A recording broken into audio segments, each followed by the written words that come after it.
Este mariscal de arena fue el que en el año 530 a.C. se tragó al ejército entero de un rey persa llamado Cambises, que había decidido invadir Egipto con una expedición militar de 50.000 soldados hacia el oráculo de Amón. El historiador griego Heródoto nos contó que todo aquel ejército fue engullido por una tormenta de arena y que desapareció sin dejar rastro. Y no fue el único ejército vencido por el desierto. Un caso paradigmático fue la debacle de Jatín del verano de 1187 del rey de Jerusalén, Guy de Lusignan.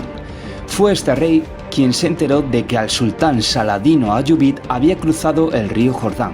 Reunió un poderoso ejército de 20.000 hombres y en la mañana del 3 de julio se adentró en el desierto. Pronto los hombres y los caballos empezaron a sufrir terriblemente de sed y huyeron rápidamente antes de ser capturados. El resultado, una terrible derrota.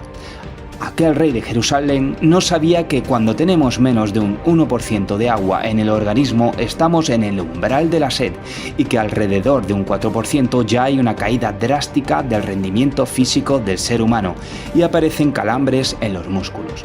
Cuando se supera el 9%, la muerte está cercana y eso ningún ejército, por poderoso que sea, puede superarlo.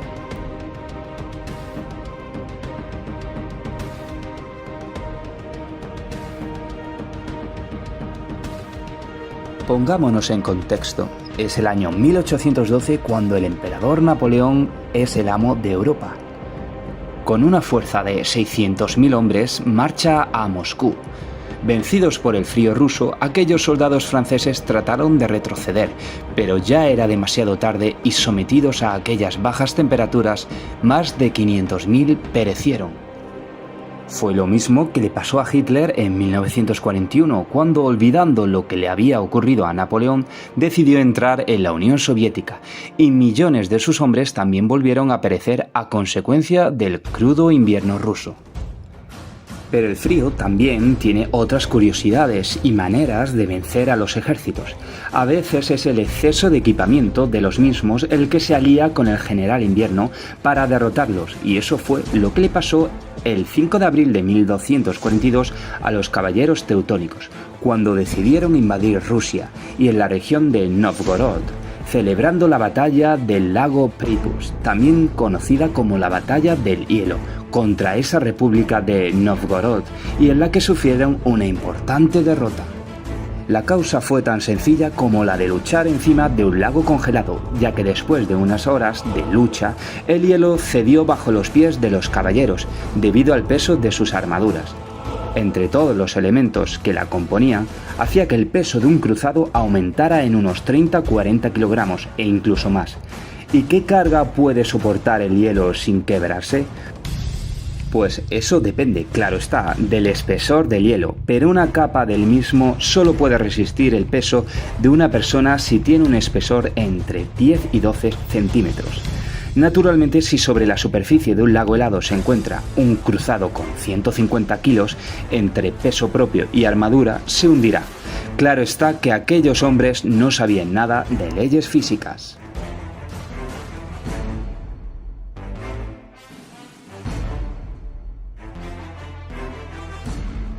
La historia de la invasión del Imperio Mongol a Japón liderada por Kublai Khan en el siglo XIII es el mejor ejemplo de un combate hombre-naturaleza.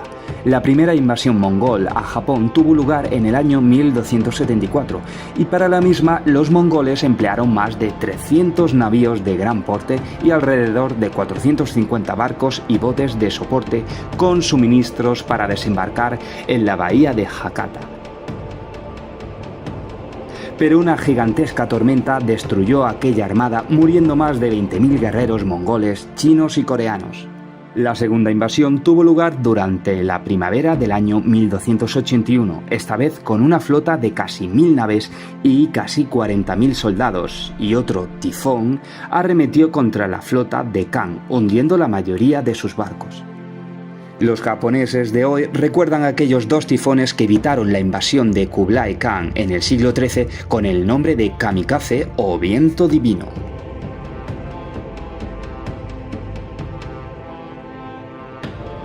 La llegada de las borrascas atlánticas da lugar a veces a extraordinarios temporales marítimos y en el siglo XVI Europa estuvo inmersa en una pequeña edad de hielo, con un tiempo marítimo muy agitado. El 15 de septiembre de 1571, una impresionante flota de casi 500 naves, capitaneadas por Don Juan de Austria, hermano del monarca español Felipe II, partió del puerto de Mesina, al sur de Italia, con el objetivo de localizar la escuadra turca. El 7 de octubre de aquel año, ambas escuadras se encontraron frente a frente en el Golfo de Lepanto. Sin duda fue un hecho providencial el salto del viento de levante a poniente, tal vez por un debilitamiento de las altas presiones que dominaban en los Balcanes o por la proximidad de un frente frío. Probablemente la batalla se produjo en un collado barométrico o en una zona donde se crearía una situación de inestabilidad meteorológica, con tormentas unido a un repentino cambio de los vientos, de levante a poniente. Esto jugó en contra de los turcos y a favor de la flota cristiana. Las cifras hablan por sí mismas.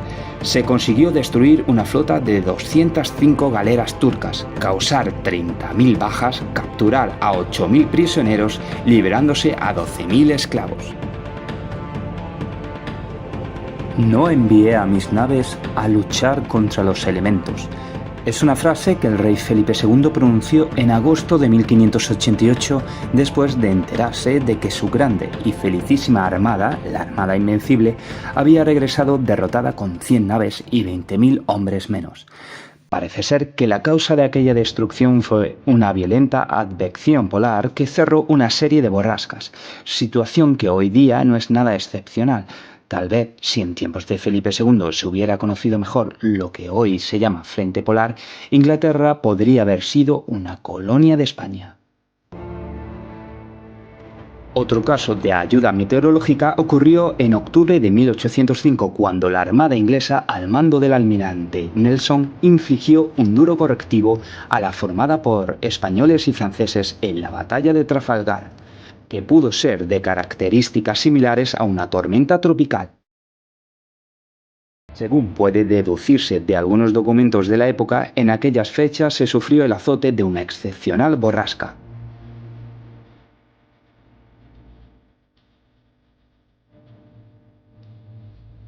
Un tornado con velocidades de viento de 400 km/h tiene una energía cinética lo suficiente para destruir a un ejército, que es exactamente lo que pasó el 24 de agosto de 1814 durante la guerra entre americanos y británicos. Aquel día, los soldados británicos atacaron en la llamada quema de Washington, incendiándola y destruyendo los almacenes de municiones. Fue una fácil campaña, pero por la tarde el cielo comenzó a oscurecer con grandes nubes, rayos y truenos, que señalaban la aproximación de una tormenta eléctrica. Los vientos aumentaron dramáticamente e inesperadamente se formó un tornado sobre la ciudad de Washington que, con un rugido aterrador, se dirigió hacia donde estaban las tropas británicas. Los techos volaron y los soldados de su graciosa majestad apenas tuvieron tiempo para refugiarse, y hubo cientos de víctimas entre los mismos, a causa de los edificios que se derrumbaban y de los escombros voladores.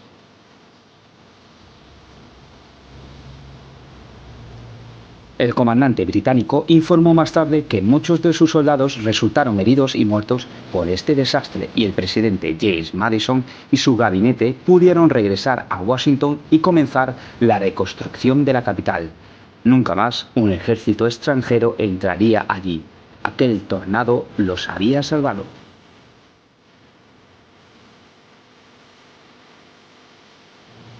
En la Segunda Guerra Mundial y antes de la batalla de Normandía, el general Eisenhower se hacía acompañar siempre de un grupo de meteorólogos para asegurarse el éxito de aquel desembarco anfibio, ya que se necesitaba un cielo despejado para facilitar la navegación e incrementar la precisión del armamento, y aquel pequeño pero altamente equipado equipo de meteorólogos se estableció en el cuartel general de las fuerzas aliadas, cerca de Portsmouth, para informar sobre las novedades meteorológicas.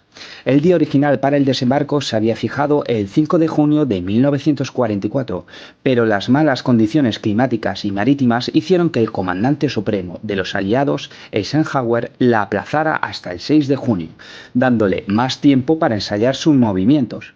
Debido a ello, esta última fecha se conoce popularmente como el pequeño día D, fecha que ha quedado en la historia.